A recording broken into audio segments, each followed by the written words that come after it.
ప్రభుత్వం వచ్చాక పిడుగురాళ్ల నియోజకవర్గంలో రికార్డు స్థాయిలో అభివృద్ధి పనులు జరుగుతున్నాయని సీనియర్ టీడీపీ నాయకులు డాక్టర్ పున్నం నాగ మల్లికార్జున అన్నారు.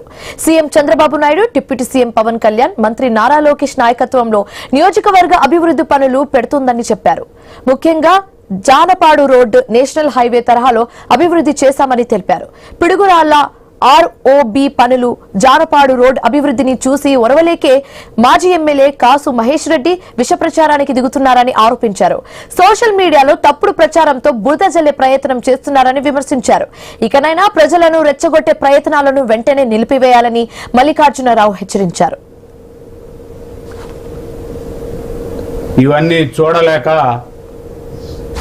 కొంతమంది వ్యక్తులు, ముఖ్యంగా మన ప్రతిపక్ష పార్టీకి చెందినటువంటి కాసు మహేష్ రెడ్డి గారు, మాజీ శాసనసభ్యులు, ఇక్కడ పిడుగురాళ్ల పట్టణంలో జరిగే అభివృద్ధి గురించి, గురజాల నియోజకవర్గంలో జరిగే అభివృద్ధి గురించి ఆయన ఏది పడితే అది ప్రేలాపనలు చేయటం, జనాన్ని రెచ్చగొట్టడం, ఇవన్నీ చేస్తూ ఉన్నారు.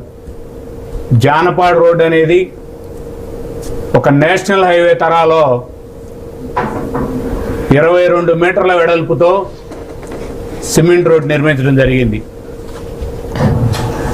అలాగే ఆర్ఓబి అత్యంత వేగంగా నిర్మాణం జరగడం జరుగుతూ ఉంది.